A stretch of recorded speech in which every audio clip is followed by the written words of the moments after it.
Lucas capítulo 8, versículo de número 41, vocês encontraram? Está assim a palavra de Deus. E eis que chegou um varão de nome Jairo, que era príncipe da sinagoga, o chefe da sinagoga,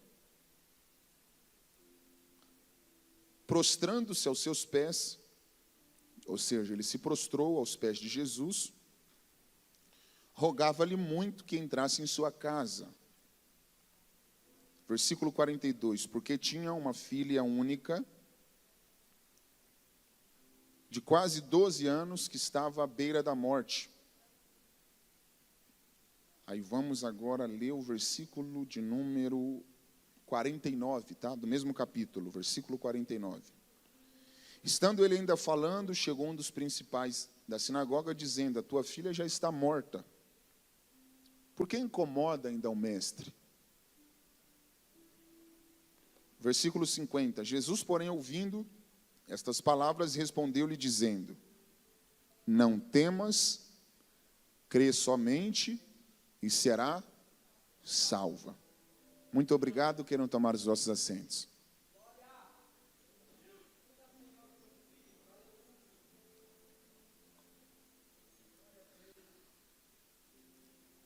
João disse, no final do evangelho que leva o seu nome, que se todos os milagres que Jesus realizou, se eles fossem registrados em livros, João diz que nem todos os livros do mundo suportariam a quantidade de milagres que Jesus realizou quando esteve entre os homens. É claro que João está usando uma linguagem, exagerada, mas com o único propósito de trazer a informação a nós outros que Jesus realizou muitos milagres que são desconhecidos.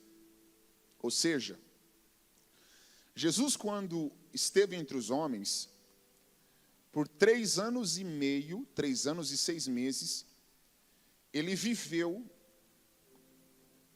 publicamente como o Cristo. Quando ele era uma criança, ele não havia se apresentado publicamente como Messias, como ungido, como filho do Deus vivo, como Emanuel. Só com 30 anos de idade ele começou o seu ministério, e o ministério de Jesus durou 3 anos e 6 meses. Foi exatamente com 33 anos e meio que ele foi crucificado. Então o ministério de Jesus, apóstolo, teve essa duração de 3 anos e 6 meses. Nesse espaço de tempo, doutor André, de 3 anos e meio, Jesus, por onde passava, deixava rastros de milagres. Quando você pega a Bíblia para ver todos os milagres que Jesus realizou quando esteve entre os homens, digo todos os que foram registrados na Bíblia, porque existem milagres que ninguém sabe porque não foram escritos, nós encontraremos exatamente 35 milagres que Jesus realizou, que foram descritos de maneira minuciosa. Você não vai encontrar nada além disso. Então, se você pegar os 4 primeiros livros do Novo Testamento, que nós conhecemos como os Evangelhos, Mateus, Marcos, Lucas e João, você vai ver exatamente, André, 35 milagres que Jesus realizou quando esteve entre os homens. E lembrando vocês que milagre, é o que eu disse no começo, é um ato inexplicável, é um acontecimento que foge das leis naturais. Então, todo milagre gera espanto. Nós podemos separarmos esses 35 milagres que Jesus realizou em 4 partes, porque Jesus, em seu ministério, manifestou o seu senhorio sobre 4 forças distintas, como por exemplo, a primeira força que Jesus venceu, ou seja, Ele manifestou o seu poder como Cristo, fazendo milagres, manifestando o seu poder sobre a natureza, ou seja, fazendo milagres, vencendo a força da natureza. Como, por exemplo, vocês se lembram quando os discípulos estavam naquele barco e uma grande tempestade se levantou? O que Jesus fez? Acalmou a tempestade. Aquilo ali era comum? Não. Então, Jesus fez um milagre vencendo a força da natureza. Em uma outra força, ele também manifestou o seu senhorio, que foi sobre a força espiritual. Logo depois que ele acalmou a tempestade, pastor Diogo Moisés, ele desembarcou, apóstolo, em uma região que nós conhecemos de Decápolis, e em Decápolis tinha as 10 províncias, e ali também tinha a aldeia dos Gadarenos. Existia um moço que era possesso por uma legião de demônios, no mínimo 10.000 demônios estavam controlando a vida daquele moço. Ele é conhecido como Gadareno. As pessoas daquela região tentavam prender ele, tentavam amarrar ele, e nada conseguia resolver ou trazer lucidez para aquele jovem. Ele morava no cemitério, fazia das sepulturas a casa dele. E quando Jesus chegou naquela região, ele libertou o Gadareno, ou seja, expulsou todos aqueles espíritos malignos da vida do Gadareno, restaurando, a idoneidade dele, colocando ele em perfeito juízo. Então ali Jesus realizou um milagre vencendo a força espiritual. Então, força da natureza, força espiritual. Uma terceira classe que Jesus venceu foi a força da enfermidade. É uma terceira classe que ele manifestou o seu senhorio, realizando milagres sobre a força da enfermidade.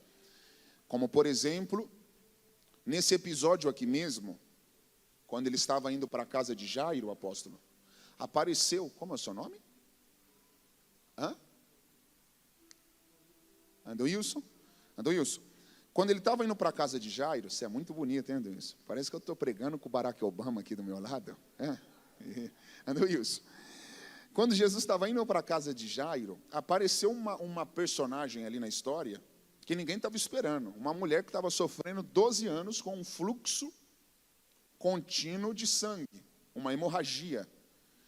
E vocês sabem a história, né? Quando ela tocou na orla de Jesus, o que aconteceu? Saiu virtude e ela foi curada. Ali, quando Jesus curou aquela mulher, ele estava vencendo a enfermidade. Eu poderia aqui ressaltar vários milagres que ele realizou sobre enfermidades. Quando ele levanta paralítico, quando ele dá vista ao cego, enfim. Existe uma quarta classe que Jesus realizou, ou manifestou o seu senhorio, manifestando a sua força, que foi exatamente sobre a morte. E esses episódios foram bem específicos, porque você vai perceber que Jesus venceu a morte na cruz. Jesus venceu a morte quando Lázaro estava já cheirando mal. Jesus venceu a morte quando o filho da viúva de Naim já estava sendo levado para ser enterrado. E aqui, no capítulo 8 de Lucas, ele está vencendo a morte mais uma vez. Que foi quando ele ressuscitou a filha de um homem que era muito importante, chamado Jairo. Então, os milagres que Jesus realizou foram milagres manifestando o poder dele sobre essas 4 forças distintas: força da natureza, força espiritual, força da enfermidade e vencendo a morte. Era para vocês terem dado glória, né? Olha, não, deixa, gente, deixa. Olha quanta coisa eu já estou falando que Jesus fez, hein, pastor Diogo? Venceu, natureza, enfermidade, espiritual, morte, hein, apóstolo? Ele merece um aplauso? Só ele faz isso.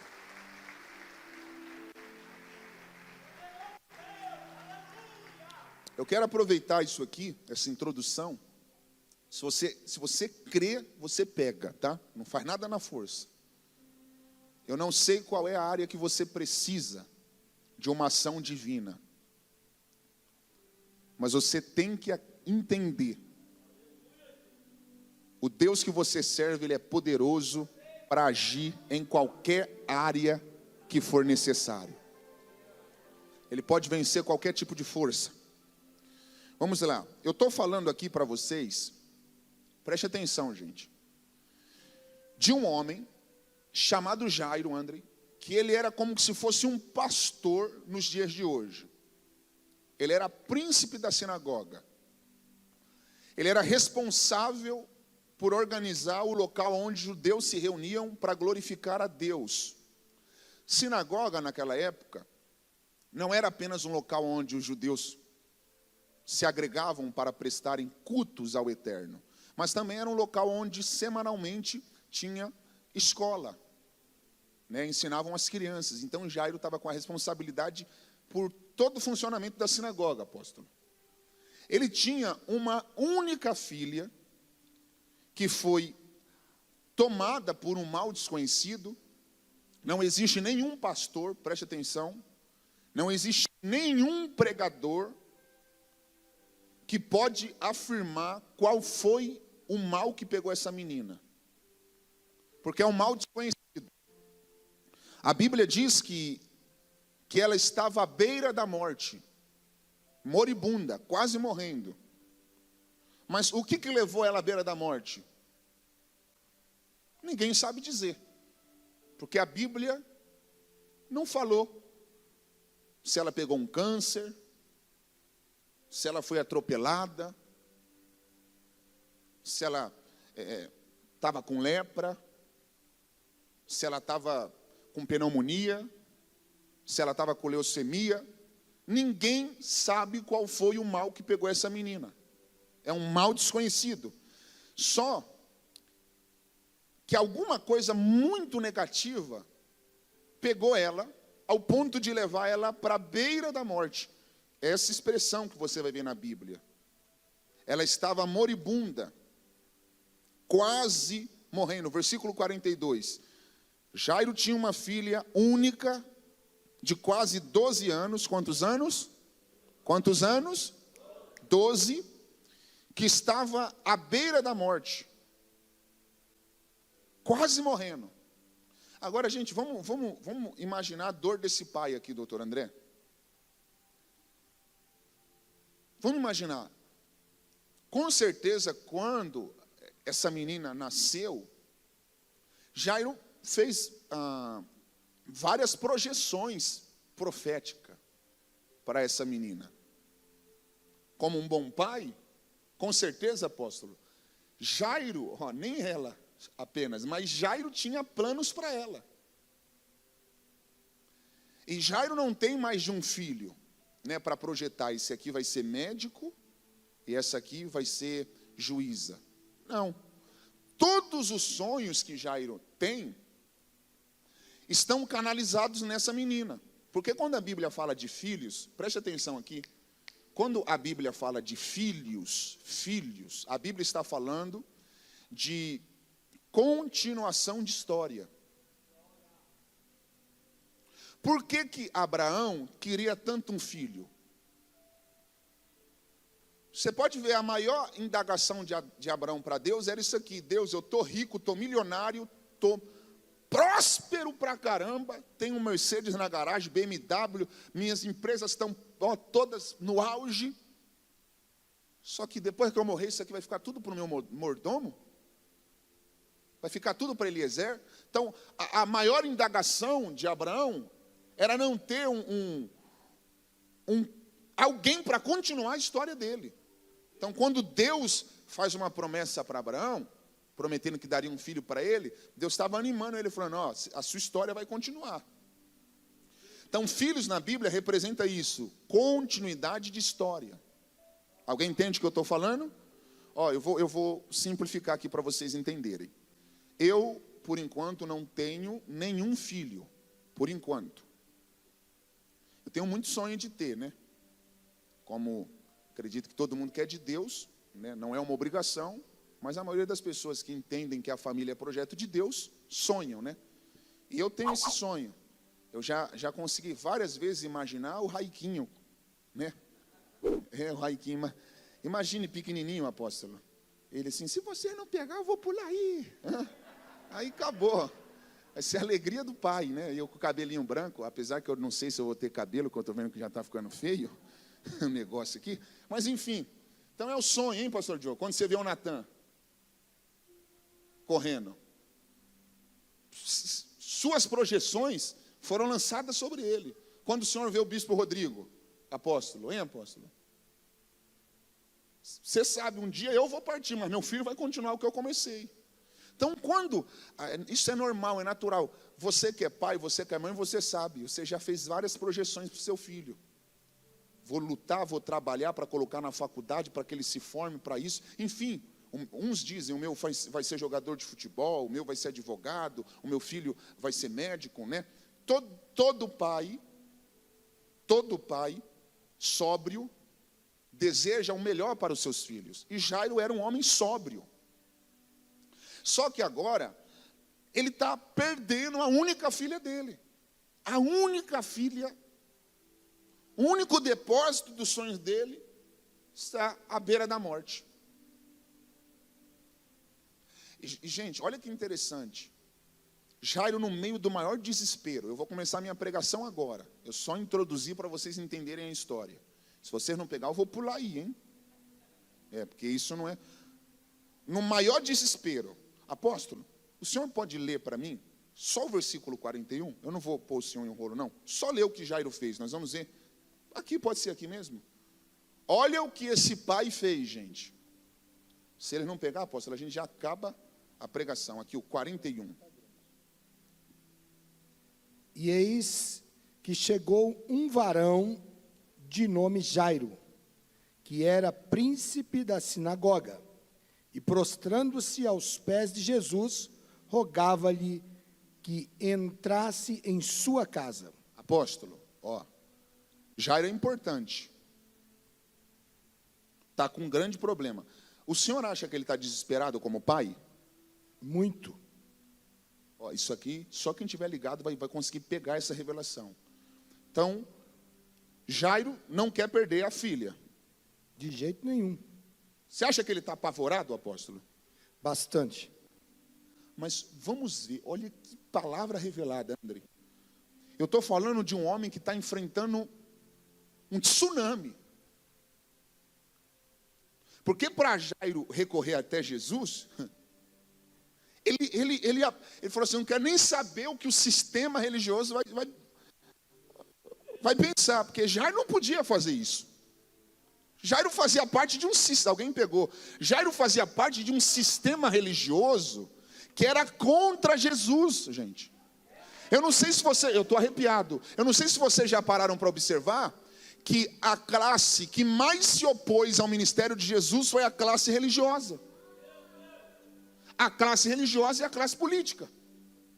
Então eram as duas classes que sempre lutaram contra o ministério de Jesus. Jairo, como alguém que fazia parte da classe religiosa, imagine se os amigos de Jairo descobrissem que ele estava indo até Jesus. Ele ia ser mandado embora. Ninguém, preste atenção, os fariseus daquela época, os escribas, os zelotes, toda essa quadrilha, essa corja, tentava invalidar a identidade messiânica de Jesus. Até hoje os judeus ortodoxos não aceitam a ideia de que Jesus é o Filho de Deus. Conversa com um judeu ortodoxo para você ver. Eles não acreditam que Jesus é o Messias. Só os judeus messiânicos. Então, para Jairo fazer isso, apóstolo, é que Jairo estava desesperado. Se ele não pegar, vamos pular lá? Olha a primeira coisa que Jairo fez, apóstolo. Lê mais uma vez o 41. E eis que chegou um varão de nome Jairo, que era príncipe da sinagoga, e prostrando-se aos pés de Jesus. Espera aí, o que ele fez? Prostrou-se aos pés de Jesus. Uau! Hã? Ajoelhou aos pés de Jesus. Mas ele não está desesperado? Muito desesperado. E o Senhor está falando que mesmo desesperado, a primeira coisa que Jairo fez? Foi correndo aos pés de Jesus. Se prostrou de joelho aos pés de Jesus. Sabe, ó, se vocês não pegar é que vocês estão mal, gente. Alguém está pegando ali. Eu fui estudar no original, Diogo. No original, esse texto. Ele se jogou aos pés de Jesus. Sabe o que significa esse se prostrou? No original? Uma atitude de quem está reconhecendo quem Jesus é. Alguém pegou. Eu estou arrepiado. Esse prostrou-se, apóstolo. É uma maneira de Jairo expressar a ele: eu sei quem tu és. Os meus amigos não acreditam. Os meus colegas de trabalho não acreditam. Mas eu entendo que o Senhor é diferente de todos os que já pisaram entre os homens. Então, quando ele se prostra, eu estou vendo alguém lá em cima com a mão levantada. Quando ele se prostra, ele está adorando a Jesus. Sabe qual é a lição? Pega isso, gente. Sabe qual é a lição? Mesmo Jairo precisando de um milagre, ele entendeu que o caminho não é chegar pedindo. Apóstolo, já pegaram. Olha lá, ó. Lá em cima tem gente de pé. Eu vou fazer uma pergunta para o senhor responde. Jairo chegou pedindo ou se prostrando? Se prostrando. Então ele não permitiu, Diogo, olha que palavra revelada. Então Jairo não permitiu que o desespero dele fizesse com que ele se esquecesse de quem era Jesus? Não. Ele está assim, ó, eu estou desesperado. Eu estou na pior fase da minha vida. Eu não sei nem mais o que fazer. Mas diante dele, eu tenho que chegar me prostrando. Vou perguntar mais uma vez, apóstolo, Jairo chega pedindo ou chega se prostrando? Se prostrando. A lição da mensagem de hoje. A lição da mensagem de hoje é nunca chegue diante de Jesus pedindo.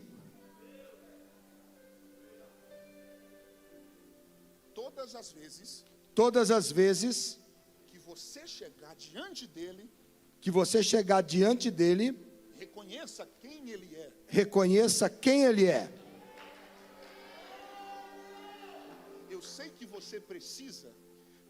que você precisa de muitas coisas. De muitas coisas. Eu sei que você tem muitas necessidades. Eu sei que você tem muitas necessidades. Mas quando você chega diante dele, se prostrando, você está dizendo, mais importante do que o que eu preciso é eu entregar para ti o que o Senhor merece. Apóstolo, Jairo está esperando uma resposta para se prostrar? Não está esperando nada. Eu estou todo arrepiado. Jesus falou para ele, eu vou para sua casa para depois ele se prostrar. Ele sabe se Jesus vai ou não? Ele não sabe se Jesus vai. Mesmo assim ele está se prostrando? Mesmo assim ele está se prostrando. Só entre nós dois. Porque o verdadeiro adorador não depende de resposta para entregar o que ele entende que Jesus merece. Aleluia. Sabe qual é o maior erro da igreja? Sabe qual é o maior erro dos pregadores? Não estou generalizando, mas a grande maioria dos pregadores, dos pastores e das igrejas estão pegando um caminho errado. Existem pessoas que pensam que Deus se tornou o funcionário delas. Olha aqui para mim. Deus pode fazer o que você precisa, mas Deus não é obrigado. Eu vou ir além. Deus não é obrigado a te dar o que você quer. Deus não é obrigado a fazer o que você precisa, porque Ele não é o seu funcionário. Deus não é o meu funcionário. E o grande problema é que nós estamos, muito obrigado, apóstolo, nós estamos se esquecendo do que é culto. Nós estamos esquecendo o que é culto. Presta atenção, gente. Culto não é um lugar onde eu venho para receber. Pega a origem da palavra culto. Pega a origem da... Culto não é uma oportunidade para eu receber. Eu até posso receber. Mas culto é um momento onde eu entendo, eu tenho que entregar. Tem pessoas que às vezes vêm para a igreja e falam, o culto estava pesado, o culto estava ruim. Não é o culto que estava ruim. É porque você não conseguiu entregar. Porque culto é individual. Então eu quero começar essa palavra te dando uma instrução como pastor, auxiliar dessa igreja. Nunca chegue diante de Jesus pedindo.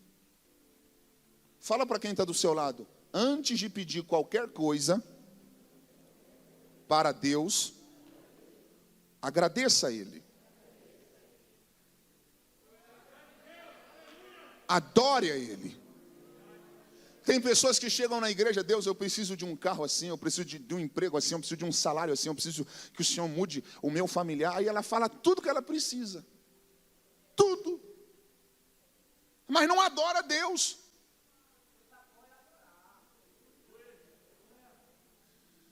Não entrega nada para Deus. Eu aprendi isso desde o meu início da minha fé, da minha caminhada cristã. Todas as vezes que eu chego diante de Deus, eu posso estar na pior fase da minha vida, na pior fase. Eu primeiro chego assim, Senhor, muito obrigado por eu ter a vida para estar aqui na Tua presença. Muito obrigado por mais um dia de vida. Muito obrigado pela minha família. Muito obrigado pela minha casa. Eu te agradeço, Pai, por cada familiar. Eu te agradeço por cada amigo. E aí você vai agradecendo, vai agradecendo, vai agradecendo, vai agradecendo, vai agradecendo, vai agradecendo, vai agradecendo. Parece que o seu problema até perde a intensidade. Porque você consegue entender que no meio das piores crises da sua existência, Ele continua sendo Deus. Jairo, com essa atitude, ele está falando assim, ó, mesmo que o Senhor não faça o que eu estou querendo, eu vou entregar o que eu sei que pertence a Ti.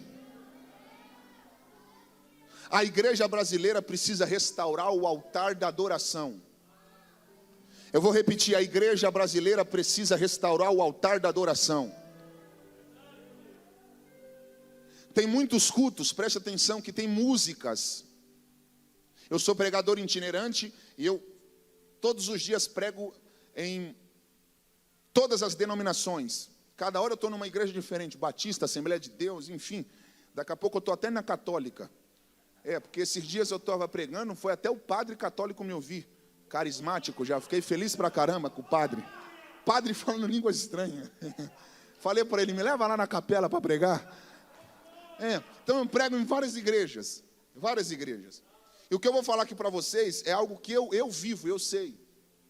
Tem pessoas que em um culto, ela só consegue chorar se ela ouve aquelas músicas antropocêntricas.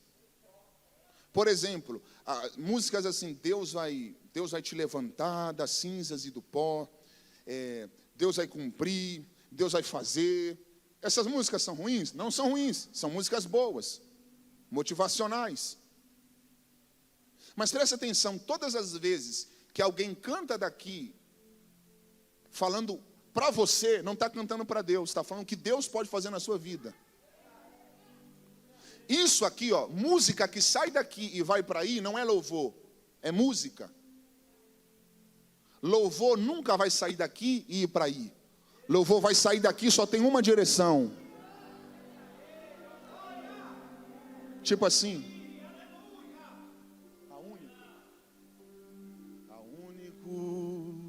que é digno de receber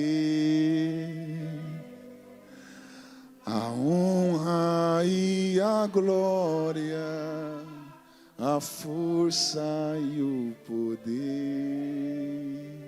Se você sabe, canta comigo. Ao Rei eterno, imortal, invisível, mais real, a Ele ministramos o louvor. Com coração, coroamos a Ti, ó Rei Jesus. Só vocês.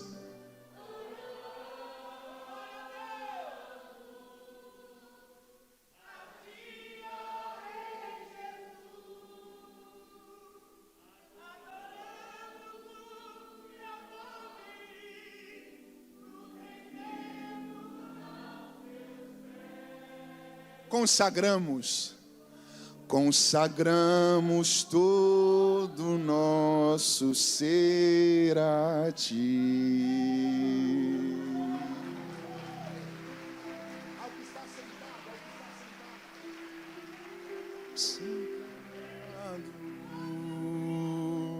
Olha o altar da adoração como é diferente. No trono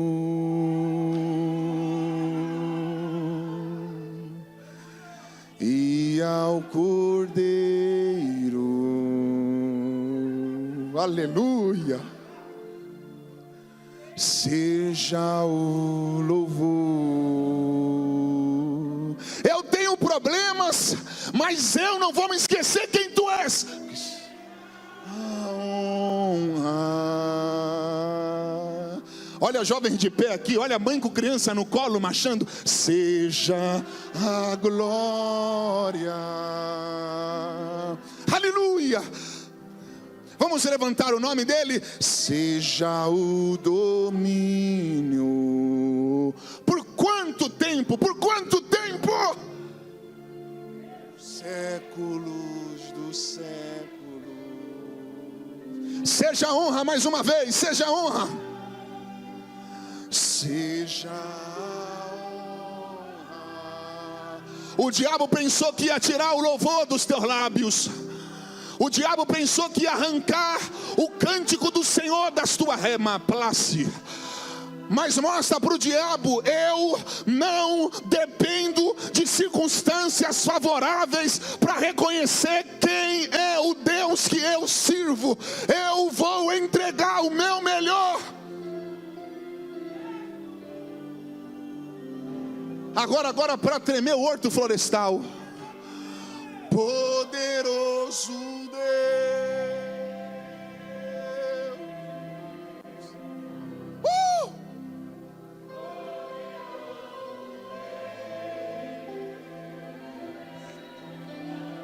Aleluia. Diga: minha alma anseia por Ti. Minha alma anseia por Ti. Mais uma vez, poderoso. Poderoso Deus. Vamos levantar o nome dele nesta noite. Poderoso Deus. Eu não sei se eu vou chegar aonde eu quero. Eu não sei se eu vou dirigir o carro que eu quero. Eu não sei se eu vou comprar a casa que eu quero. Mas uma coisa eu sei: nada vai me tirar dos pés dele. Eu estarei sempre aos pés de Jesus. Esse é o melhor lugar.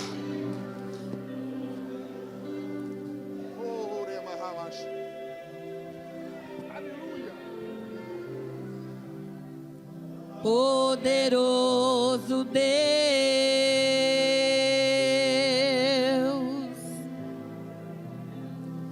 poderoso Deus,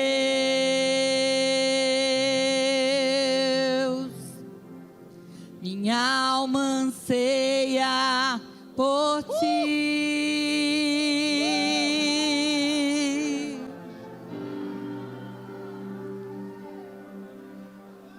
Faz aquele barulho que o diabo não gosta. Faz aquele barulho que o diabo não gosta. A maior raiva do diabo é que você está enfrentando um momento difícil, mas mesmo no momento difícil você está conseguindo glorificar a Deus. A maior raiva do diabo é que você está enfrentando muitas necessidades, mas mesmo em meio a todas as suas necessidades, você conseguiu chegar aqui e reconhecer quem Jesus é. Aleluia! Olha para quem está do teu lado e fala assim: não permita que nenhuma circunstância te faça esquecer que o lugar mais alto para se estar é nos pés de Jesus.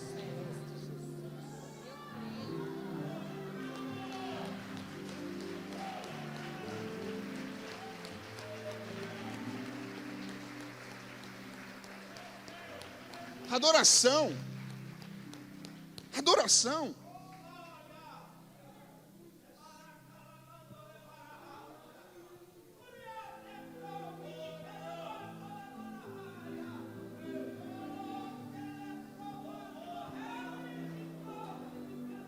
Sabe o que é adorar? É elogiar, é enaltecer, é magnificar, é engrandecer.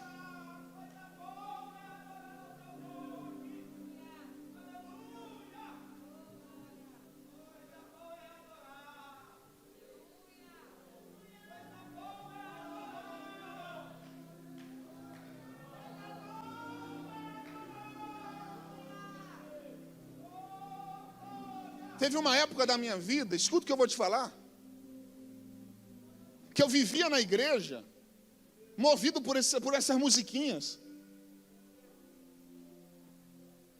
Eu não tenho nada contra, ajuda muita gente. Mas sabe quando Deus virou a chave na minha vida, pastor? Virou a chave. Foi quando eu entendi o poder que tem no altar da adoração. Hoje, presta atenção, pode vir cantor cantar que Deus vai fazer isso na minha vida, que Deus vai abrir porta, que, gente, de coração, eu recebo, mas não mexe comigo. O que mexe comigo são esses louvores que revelam quem Ele é. Aí quando eu vejo alguém cantando esse tipo de louvor que revela quem Ele é, eu vejo que tudo que eu quero não é nada diante da grandeza dEle. Aleluia. Você pode aplaudir a Jesus?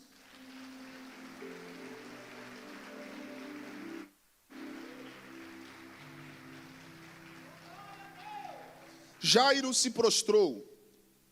Digam assim, mas digam com força. Antes de tudo, eu preciso adorar a Jesus.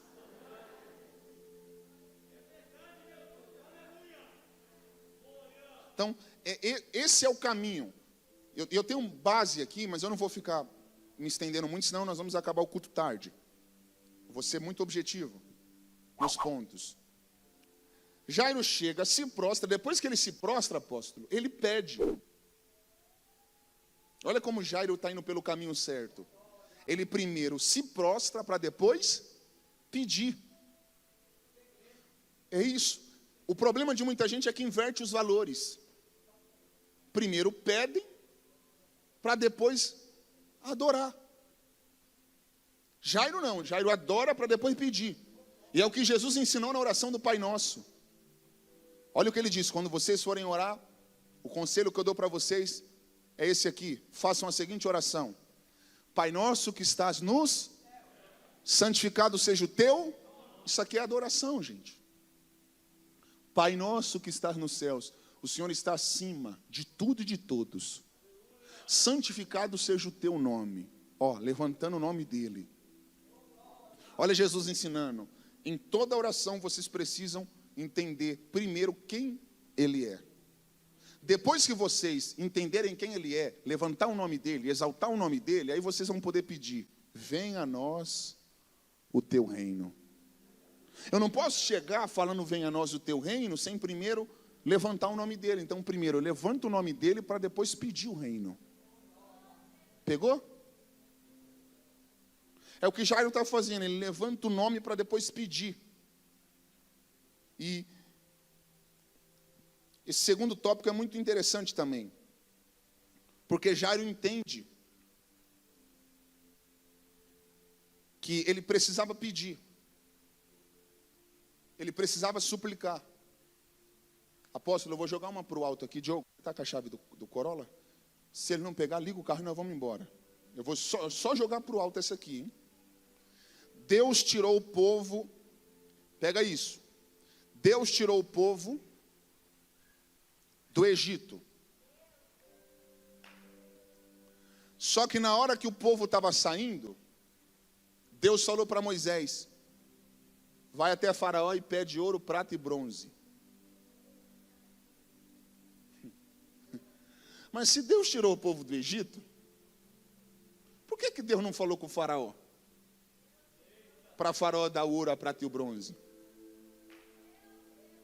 Porque existem algumas vitórias que só vão ser liberadas quando você dá o comando no mundo espiritual. Fala para quem está do seu lado, existem algumas vitórias que para você conseguir, você vai ter que dar o comando no mundo espiritual.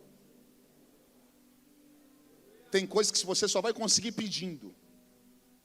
É Deus falando para Moisés: Moisés, para ter ouro, prata e bronze, você vai ter que pedir. E Jairo está entendendo, para eu conseguir o que eu quero, eu vou ter que pedir. Então, agora eu estou falando de oração. Pastor, Deus sabe tudo o que eu preciso. Claro que sabe. O salmista diz que antes de você abrir a boca para falar, Deus já sabe a palavra que está na tua boca. Antes que você libere ela. Porque Deus sabe do que você precisa, Ele sabe. Mas é um princípio. É um princípio. Mateus 7,7. Pedi e dar-se-vos-á. Pois aquele que pede, recebe. O que busca, acha. E o que bate, abre-se-vos-á. Esse cara é bom. Eu estou pregando e estou me auxiliando, muito bom. Jeremias 33,3. Olha o que Deus diz: clame a mim e responder-te-ei. Anunciar-te-ei coisas grandes e firmes que você ainda não sabe. Não, acho que você não viu, eu vou repetir. É Deus falando: clama a mim. E sabe o que é clamor, apóstolo? Clamor não é falar em voz baixa, não. Pega a origem do clamor. Clamor é levantar a voz. Tem algumas pessoas que vê às vezes eu dando esses gritos. E elas falam: mas pastor, Deus não é surdo. Eu sei que Deus não é surdo. Nunca falei que Deus é surdo. Mas clamor está na Bíblia. Oração fervorosa está na Bíblia. Então o que Deus falou: clama. Meu amigo, se você tiver que gritar, Deus, grita, implora, chama a atenção dele, é ele quem falou. Clama a mim, eu vou te responder. Aleluia, eu não sei se você está entendendo. Deus é quem está garantindo. Ó, tem jovem com a mão levantada ali. Eu vou responder o seu clamor. E qual vai, olha lá em cima alguém pegando, qual vai ser o nível da resposta de Deus? Com coisas grandes e firmes. Aleluia. Chacoalha a mão de quem está do teu lado. Chacoalha a mão de quem está do teu lado e fala assim: se prepare, porque está chegando grandes respostas de Deus para a tua vida. E elas serão consistentes. Coisas grandes e firmes. Eu estou vendo um apóstolo pegando, eu estou vendo alguém pegando lá em cima. Eu estou sendo um profeta para alguém aqui. Deus vai se manifestar com grandes respostas para alguém aqui. Respostas consistentes.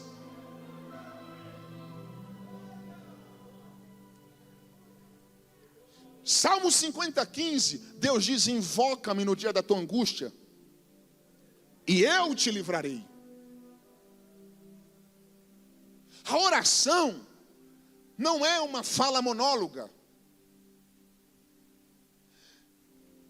Quando você fala com Deus, para quem é carnal, você está jogando palavra aos ventos. Palavra ao léu. Mas para quem é espiritual, a oração é um diálogo. Alguém pegou? Oração não é uma fala monóloga, eu não falo sozinho orando. É um diálogo, é o caminho aonde eu desenvolvo um relacionamento com Deus. Pega na Bíblia, não existe outro caminho, apóstolo. É por isso que eu digo, é por isso que eu afirmo isso. Uma igreja que não ora é uma igreja fraca. Uma igreja que não ora é uma igreja onde dificilmente vai conseguir sentir a glória de Deus palpável. Uma igreja que não ora é uma igreja carnal. Uma igreja que não ora é uma igreja humanista. Uma igreja que não ora é uma igreja 100% racional. É uma igreja que, ao invés de entender e viver conectada com as coisas de Deus, vivem conectadas com as coisas da terra. Por quê? Porque não conseguem desenvolver um relacionamento com Deus. Não tem outro caminho para um homem desenvolver um relacionamento com Deus a não ser o caminho da oração. Não tem. Olha o que eu estou te falando. Não existe um caminho para você desenvolver um relacionamento com Deus a não ser o caminho da oração. O único caminho para você conhecer a Deus, desenvolver uma intimidade profunda com o Espírito Santo, é a oração. Você precisa orar. Mas pastor, eu não sei falar palavras bonitas. Deus não está procurando palavras bonitas. Deus está procurando a sua verdade. O que é oração? É uma conversa, é um diálogo entre você e o Pai. É chegar diante dele e falar: Pai, olha, eu estou aqui para te agradecer, para te engrandecer, e contar para ele o que te magoa, o que te deixa triste. Ó, eu estou vendo o meu pai brigando com a minha mamãe, e isso me deixa muito triste. E eu sei que o Senhor é poderoso para fazer a paz reinar aqui na minha casa. Deus, eu estou aqui pedindo para o Senhor, abra aquela porta de emprego para mim, porque eu não estou tendo recursos para conseguir realizar os meus sonhos. Pai, eu estou aqui orando para que o Senhor me dê sabedoria, me dê muita estratégia para eu conseguir passar naquele vestibular, para eu conseguir passar naquela faculdade federal. Pai, eu estou aqui orando para que o Senhor me dê sabedoria para eu conseguir fazer as maiores vendas da minha vida. Eu te peço que teu Espírito esteja comigo. Oração é isso, é você falar para Ele o teu desejo, a tua vontade, o que você quer. E Jesus disse: tudo que vocês pedirem crendo em oração, vocês vão receber. Eu tinha 14 anos de idade, eu me lembro como se fosse hoje. Eu vi um pastor pregando sobre oração, eu era bem novo, e o pastor falou isso, Mateus 21, 22, se não me falha a memória: tudo que pedires crendo em oração, em meu nome recebereis. E o pastor ensinou, doutor André, que eu tinha que falar para Deus, Sabrina, exatamente o que eu estava precisando, André. E naquela época eu queria muito um terno. Eu não tinha condições, eu andava tipo com as roupas doadas, né? E eu queria um terno bege. Isso aqui é só quem é das antigas. Vocês lembram da Dorinhos? Lembram da loja Dorinhos? Não sei se existe ainda. Lembra, Diogo? Lembra, apóstolo? Então, era da Dorinhos, tinha um terno bege, era R$199. Eu lembro até hoje o preço. Mas tipo assim, R$199 para mim, gente, era como se fosse tipo uns R$10 mil. Sem brincadeira. Algo inatingível. Por isso que hoje eu valorizo tudo que eu tenho. Só quem já sentiu sede no deserto vai valorizar um copo com água. Então, eu aprendi a valorizar, porque tudo foi difícil para mim. E eu não tinha condição, não tinha dinheiro. Eu dobrei o meu joelho e falei: Pai, eu novinho, gente. Eu ouvi o meu pastor falando que tudo que eu tiver com vontade e não tiver condições, eu preciso falar para o Senhor. E eu vi aquele terno bege, e eu não tenho dinheiro para comprar.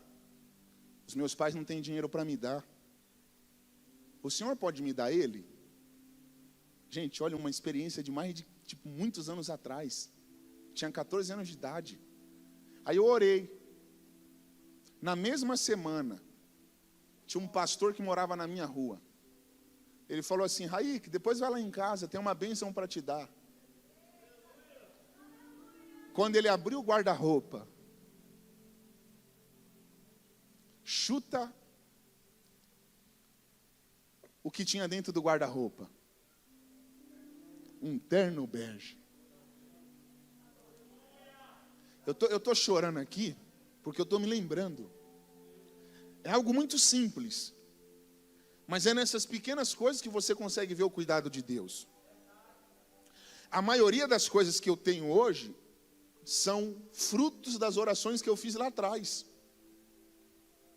Se você analisar o que você tem hoje,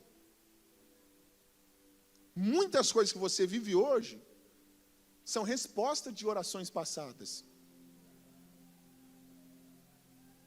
Volta a orar. Volta a falar com Deus.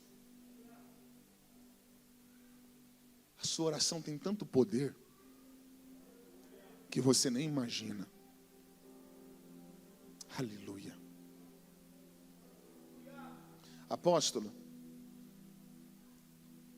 se eu for terminar essa pregação, o culto vai passar do horário. E eu vou deixar para terminar essa pregação na terça que vem. Porque eu estou sentindo agora aqui, que Deus quer acender a chama da oração de novo.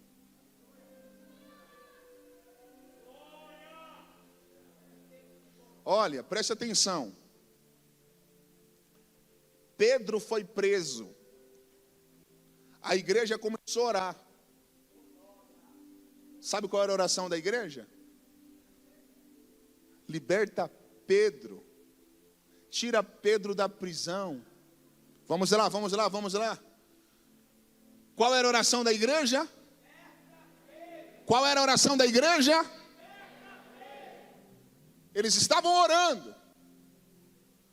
Deus mandou o anjo. Tirou as algemas de Pedro. Abriu a porta. Já era para vocês ter dado glória da prisão. Pedro foi livre. Agora ele chega na casa onde a igreja primitiva estava orando. Bate na porta.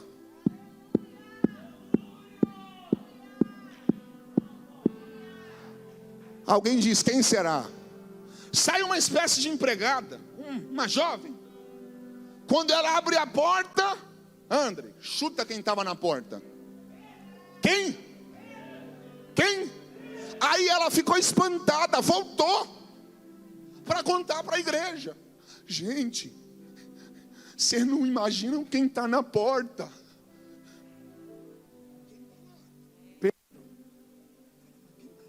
Quem está lá? Aí ela: Pedro. Ele está lá. Aí a igreja, presta atenção, o povo que estava orando, o povo que estava olhou para ele e falou assim: impossível ser Pedro. André, olha que loucura. Eles estavam orando para quê, Sabrina? Para Pedro ser liberto. Quando Deus libertou Pedro, eles não acreditaram. Começaram a falar: deve ser o anjo de Pedro. Mas ele não é. Olha, gente, eles estavam orando para Deus fazer aquilo que nem eles acreditavam que Deus poderia fazer. Olha isso. Eu vou repetir. Eu estou falando que uma igreja está orando para Deus fazer o que nem eles acreditam que Deus pode fazer. E Deus não é pirracento. Deus não é, ali Deus falou: eu vou cutucar eles. Se fosse pela fé deles, eu nem ia tirar Pedro da prisão, porque eles não crêem. Mas eu vou tirar eles da prisão para dar uma lição, que ninguém deve orar sem acreditar. Olha aqui para mim. Você acredita que Deus pode fazer o que você está pedindo? Alguém pegou. Você acredita que Deus pode agir na área que você está precisando de um socorro? Eu vejo pessoas que oram. Eu não estou aqui querendo ser pejorativo, eu estou como um pastor, dando uma lição para vocês. Eu vejo pessoas que oram que nem elas sabem o que estão falando. Nem elas não têm noção do que estão pedindo. Na verdade, muita gente ora e não crê naquilo que está orando. Senhor, meu Deus, meu Pai, e vai orando. Ela não sabe o que está falando, ela não tem noção do que está. A oração já virou tipo sei lá o que, um momento ali que já virou tipo um hábito de rotina, sem fé, sem consciência. Preste atenção. Deus está te chamando para voltar a crer naquilo que você está pedindo. Fala para quem está do seu lado. Acabou o tempo de pedir para Deus sem acreditar que Ele pode fazer. Diga assim: nessa noite nós vamos levantar um clamor cheio de fé, e Deus vai fazer. Quem acredita nisso? Fica de pé. Olha aqui. Eu não sei se o teu problema é na tua casa. Eu não sei qual é a área que você precisa ver a ação de Deus. Pastor, é no meu casamento.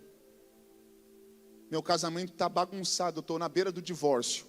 Eu preciso de um socorro. Pastor, é na minha vida emocional. Nunca flui. Quando parece que vai dar certo, dá errado. Parece que tem uma maldição que trava a minha vida para não deixar eu ser feliz. Pastor, é na minha vida financeira. As portas estão fechadas. Eu preciso ver Deus abrindo as portas.